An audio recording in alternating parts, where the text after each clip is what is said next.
നമസ്കാരം. ട്രംപ് ഇറാനെതിരെ ശക്തമായ തിരിച്ചടിക്കുള്ള ഏത് മാർഗം പരീക്ഷിക്കണമെന്ന ചിന്തയിലാണ്. എവിടെ ഒരു നൂലിഴ ഇടമുണ്ടായാലും അവിടെ ഇറാനെ തകർക്കാനുള്ള ആയുധം പ്രയോഗിക്കാനുള്ള തത്രപ്പാടിലാണ് നിലവിൽ അമേരിക്ക എന്ന് വേണം പറയാൻ. ട്രംപിന്റെ അഭിമാനത്തിന്റെ കൂടി പ്രശ്നമായി മാറിക്കഴിഞ്ഞു ഇറാനുമായുള്ള ഏറ്റുമുട്ടൽ.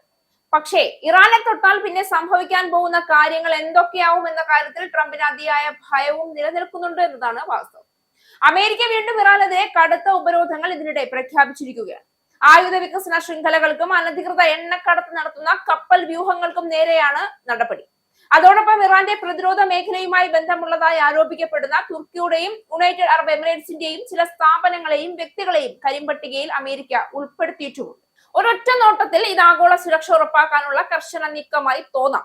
എന്നാൽ ആഴത്തിൽ പരിശോധിക്കുമ്പോൾ ഇതിന്റെ പിന്നിൽ അധികാരം നിലനിർത്താനുള്ള ട്രംപിന്റെ രാഷ്ട്രീയ കുതന്ത്രങ്ങളുടെ ഗന്ധം ശക്തമായി അനുഭവപ്പെടും.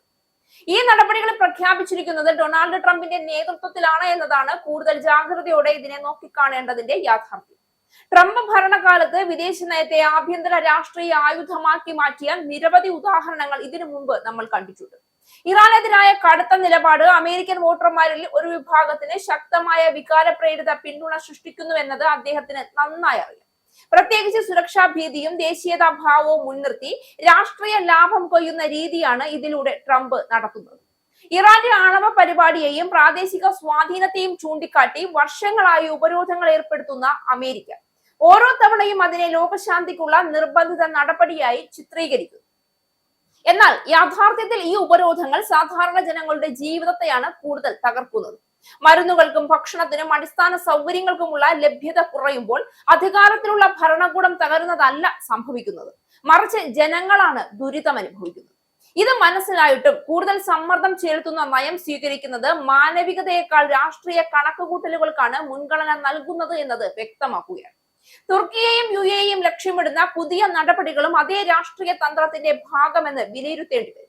പ്രാദേശിക ശക്തി സമവാക്യങ്ങളിൽ മാറ്റം വരുത്താൻ ശ്രമിക്കുന്ന അമേരിക്ക തന്റെ സ്വാധീനം കുറഞ്ഞു പോകുന്നു എന്ന ആശങ്കയിൽ കൂടുതൽ കടുത്ത നിലപാടുകളിലേക്ക് നീങ്ങുകയാണ്. എന്നാൽ ഇതിലൂടെ അന്താരാഷ്ട്ര സഹകരണത്തിന് പകരം അവിശ്വാസവും സംഘർഷവുമാണ് വർദ്ധിക്കുന്നത്. നയതന്ത്ര സംഭാഷണങ്ങൾക്ക് പകരം ഉപരോധങ്ങളെയും ഭീഷണികളെയും ആശ്രയിക്കുന്നത് ദീർഘകാല പരിഹാരമല്ല. ട്രംപിന്റെ രാഷ്ട്രീയ ശൈലി എന്നും ധ്രുവീകരണമാണ്. ഞങ്ങൾ വിശുദ്ധർ എന്ന ലളിതമായ വിഭജനം സൃഷ്ടിച്ച് ആഭ്യന്തര പിന്തുണ ഉറപ്പാക്കുക എന്നതാണ് അദ്ദേഹത്തിന്റെ രീതി. ഇറാനെതിരെ കടുത്ത നടപടി പ്രഖ്യാപിക്കുമ്പോൾ അത് ആഭ്യന്തര രാഷ്ട്രീയ വേദികളിൽ ശക്തമായ പ്രചരണായുധമായി ഉപയോഗിക്കാനാകുമെന്ന് അദ്ദേഹത്തിന് നല്ല ബോധ്യമുണ്ട്. തിരഞ്ഞെടുപ്പ് കാലങ്ങളിലോ രാഷ്ട്രീയ പ്രതിസന്ധികളിലോ ഇത്തരം വിദേശ നയ പ്രഖ്യാപനങ്ങൾ കൂടുതൽ ശക്തമാകുന്നത് യാദൃച്ഛികമല്ല. അന്താരാഷ്ട്ര ബന്ധങ്ങൾ ശത്രുതയുടെ അരങ്ങാകുമ്പോൾ ലോകം കൂടുതൽ അസ്ഥിരമാകും. ഉപരോധങ്ങൾ കൊണ്ടൊരു രാജ്യത്തെ പൂർണ്ണമായി മുട്ടുകുത്തിക്കാമെന്ന ധാരണ ചരിത്രത്തിൽ പലവട്ടം തെറ്റാണെന്ന് തെളിഞ്ഞിട്ടുണ്ട്. മറിച്ച് കടുത്ത സമ്മർദ്ദം രാജ്യങ്ങളെ കൂടുതൽ പ്രതിരോധപരമായി കടുത്ത നിലപാടുകളിലേക്കാണ് തള്ളിവിടാറുള്ളത്. ഇറാന്റെ കാര്യത്തിലും അതുതന്നെയാണ് സംഭവിക്കാനുള്ള സാധ്യത. പുതിയ ഉപരോധങ്ങൾ സുരക്ഷാ പ്രശ്നങ്ങൾക്ക് ശാശ്വത പരിഹാരം കണ്ടെത്താനുള്ള സത്യസന്ധ ശ്രമത്തിനേക്കാൾ ട്രംപിന്റെ രാഷ്ട്രീയ നിലപാടുകൾ ഉറപ്പിക്കാനുള്ള നീക്കമായാണ് വിലയിരുത്തേണ്ടത്. അധികാരം നിലനിർത്താൻ ആഗോള സംഘർഷങ്ങളെ പോലും രാഷ്ട്രീയ ഉപാധിയായി ഉപയോഗിക്കുന്ന സമീപനം ജനാധിപത്യ മൂല്യങ്ങൾക്കു തന്നെ വെല്ലുവിളിയാണ്.